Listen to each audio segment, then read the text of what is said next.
खाना तो काफी बढ़िया बनाया है तुम दोनों ने ही। नताशा बहू, तुम्हारे हाथ का पालक पनीर खाकर तो मैं अपने हाथ का पालक पनीर भूल गई। और तुमने भी ठीक ठाक बिरयानी बना ली है श्रेया बहू, लेकिन नताशा बहू का पालक पनीर मुझे ज्यादा पसंद आया। ये लो नताशा बहू, अपनी पहली रसोई की रस्म का तोहफा। वाह माँ जी, प्लैटिनम रिंग। पता है माँ जी, मुझे कब से प्लैटिनम रिंग लेनी थी। जानती हूँ, समधन जी ने बताया था, इसीलिए तो मैंने तुम्हारे लिए प्लैटिनम रिंग बनवाई। श्रेया बहू, ये लो तुम्हारी पहली रसोई की रस्म का तोहफा, चांदी की अंगूठी है। माँ जी, अंगूठी तो काफी ज्यादा सुंदर है मेरी। माँ ने जो मुझे चांदी की अंगूठी दी थी ना, वो भी बिल्कुल वैसी ही है। मेरी प्लैटिनम रिंग के सामने तुम्हारी ये चांदी की अंगूठी तो मिट्टी के तिनके जितनी भी नहीं दिख रही। काश तुम भी मेरी तरह अमीर परिवार से होती तो माँ जी आज तुम्हें भी मेरी तरह ही प्लैटिनम रिंग देती, ना कि चांदी। नताशा, ये चांदी की अंगूठी मेरे लिए किसी हीरे की अंगूठी से कम नहीं है। अभी तक तो आप दोनों बहू की पहली रसोई की रस्म के तोहफे से समझ गए होंगे कि नताशा एक अमीर परिवार से आई हुई बहू है, तो वहीं श्रेया एक गरीब परिवार से थी, जिसके चलते उर्मिला श्रेया को कुछ ज्यादा खास पसंद नहीं करती थी। मेरी और सुधांशु की शादी को कितना वक्त हो गया और हम दोनों अभी तक कहीं भी बाहर नहीं गए। मुझे अपने हनीमून पर बाली जाना है। मैंने तेरे सोशल मीडिया अकाउंट पर देखा था, मुझे पता है कि तुझे घूमने फिरने का काफी शौक है। बाली ही क्यों, तुम लोग थाईलैंड भी चले जाना, अगले महीने का मौसम ठीक रहेगा घूमने के लिए। शादी को तो हमारी भी काफी वक्त हो गया है। मैं सोच रही थी कि हम लोग भी इस बार मनाली घूमते हैं। मनाली जाने के लिए तेरे पति के पास इतने पैसे हैं, वो तुझे घुमा सकेगा मनाली? और नहीं तो क्या देवरानी जी, अब मेरे पति की तरह तुम्हारा पति थोड़ी ना बिजनेस करता है। वो तो बस एक छोटी कंपनी में काम करता है और जितनी उसकी तनख्वाह है उतने पैसे में तो तुम बस मनाली ही जा सकते हो। वहां रहना, घूमना फिरना, वहां से आना तुम्हारे बस की बात नहीं। श्रेया और विनोद ने लव मैरिज की थी। विनोद की इनकम काफी ज्यादा कम थी, जिसके चलते वो घर में काफी कम पैसे दे पाता था।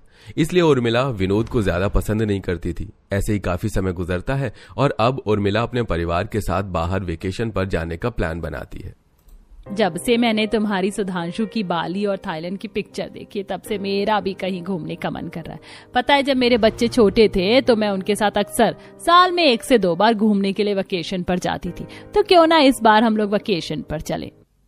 माँ जी, कितना टाइम हो गया है, चलिए ना वेकेशन पर चलते हैं, लेकिन उससे पहले हमें काफी सारी शॉपिंग करनी होगी। हमें वेकेशन के लिए ड्रेस भी तो लेनी है। ठीक है नताशा बहू, फिर हम शाम को निकलते हैं वेकेशन ड्रेस की शॉपिंग के लिए। श्रेया बहू, तुम भी शाम को तैयार रहना। शाम में उर्मिला अपनी दोनों अमीर और गरीब बहू को लेकर एक मॉल में जाती है, जहां पर तरह तरह की वेस्टर्न, इंडो वेस्टर्न, ट्रेडिशनल और भी कई तरह की अलग अलग ड्रेसेस थी। वाह माँ जी, इस मॉल में तो बहुत अलग अलग तरह की ड्रेसेस हैं।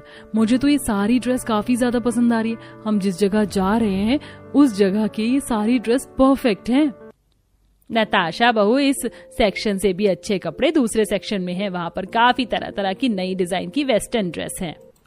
नताशा और उर्मिला दूसरे सेक्शन में ड्रेस देखने लगती हैं, तो वहीं बेचारी श्रेया बस उनके पीछे पीछे घूमती है।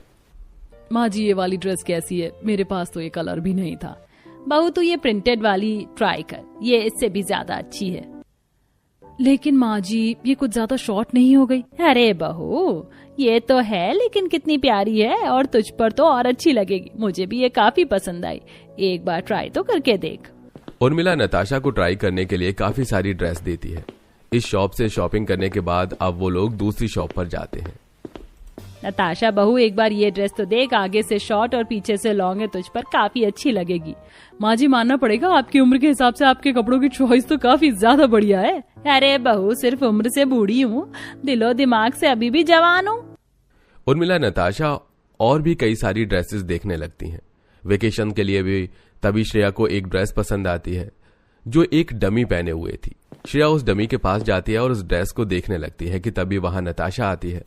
माँ जी, ये ड्रेस कितनी ज्यादा प्यारी है ना। अभी तक मुझे सबसे ज्यादा पसंद आई है ड्रेस, ये तो मैं लेकर रहूंगी। नताशा, ये ड्रेस तो मुझे भी काफी अच्छी लगी है। तुमने तो इतनी सारी ड्रेस ली हैं, क्या ये ड्रेस मैं ले सकती हूँ? ड्रेस अच्छी लगने से क्या होता है? तुमने इसका प्राइस देखा है? इतनी हैसियत है तुम्हारी जो तुम इतनी महंगी ड्रेस खरीद सको? और नहीं तो क्या। और तूने सारी शॉपिंग बैग्स कहाँ रख दिए? जा जल्दी से लेकर आ नताशा बहू, जल्दी से ड्रेस पैक करवाते हैं। अभी हमें और भी कई तरह का सामान लेना है। जब बिलिंग की बारी आती है तो नताशा देखती है कि 30,000 से ऊपर का बिल बना है। ये देख, मैंने तो कुछ ज्यादा ही वेकेशन की ड्रेस ले ली माँ जी, कितना ज्यादा बिल बना है। तो क्या हुआ, पैसे तो मैं दे रही हूँ ना। अब वेकेशन पर जाएंगे तो थोड़ी ना घर के सारे कपड़े पहन कर जाएंगे। फिक्र मत कर, मैं तो अभी भी कह रही हूँ कुछ और पसंद हो तो वो भी देख ले। अपनी अमीर बहू की वेकेशन की ड्रेस की शॉपिंग करवाने के बाद अब उर्मिला अपनी गरीब बहू को लेकर एक छोटी सी कपड़ों की दुकान पर आती है, जहां सिर्फ कॉटन के सूट और साड़ियां ही थी। भाई साहब, थोड़े हल्के सूट और साड़ियां दिखाइए ना, और हाँ, थोड़े सस्ते दामों में। अरे भाई, इससे हल्की साड़ी और सूट नहीं है हमारी दुकान पर। 200 रुपए की साड़ी है, अब इससे कम और क्या ही दूं मैं आपको।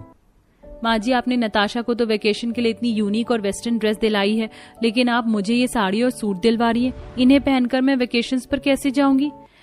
बहू, जितना तेरा बजट है ना, उसमें तो यही सब आएगा। और किसने कहा कि मैं तुझे दिला रही हूँ? तू खुद जो पैसे लाई है ना, उससे ये सब लेगी, इसलिए मैं तुझे इस दुकान पर लेकर आई हूँ। अगर वहाँ मॉल से दिलाती तो तेरी काफी बेइज्जती होती। चल अब जल्दी से जो साड़ी और सूट पसंद आ रहा है वो ले ले।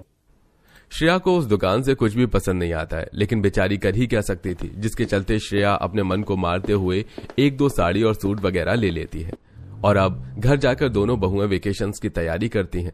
2 दिन बाद उर्मिला अपनी बड़ी सी गाड़ी में अपनी दोनों बहुओं और बेटों को लेकर वेकेशन स्पॉट पर पहुंच जाती है। माँ जी, हमने जो वेकेशंस के लिए ड्रेस ली है वो तो काफी ज्यादा वाइब दे रही है। यहाँ आपने काफी अच्छी शॉपिंग कराई मुझे वेकेशंस की ड्रेस की। यहाँ पर जितने भी लोग हैं उन लोगों में से सबसे अच्छी ड्रेस तो मेरी है। वही तो बहू, मेरी बहू सबसे सुंदर लग रही है। चल उधर चलते हैं, वहाँ जाकर ढेर सारी फोटो लेंगे। नताशा अपनी अलग अलग वेस्टर्न ड्रेसेस पहनकर वेकेशंस को काफी ज्यादा एंजॉय करती है, तो वहीं बेचारी गरीब बहू श्रेया पूरी वेकेशन पर साड़ी सूट में अनकंफर्टेबल होती रहती है। मैं जानता हूँ श्रेया, तुमसे वेकेशन पर के साड़ी सूट नहीं पहना जा रहा है। तुम फिक्र मत करो, छुट्टी लेने से पहले मैंने बॉस से थोड़ा एडवांस ले लिया था। यहीं पास में एक कपड़ों की दुकान है, तो मेरे साथ चलो, मैं तुम्हें कुछ कपड़े दिला देता हूँ। थोड़े सस्ते ही सही, लेकिन विनोद श्रेया को थोड़े कंफर्टेबल कपड़े दिलवाता है, जिसे पहनकर अब श्रेया भी इस वेकेशंस को एंजॉय कर पाती है।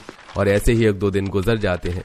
नताशा पीछे से लॉन्ग और आगे से एक शॉर्ट ड्रेस पहनकर नदी के पास फोटो क्लिक कर रही होती है कि तभी गलती से नताशा का पैर अपनी ड्रेस में आता है और वो नदी में डूबने लगती है। कोई बचाओ मुझे,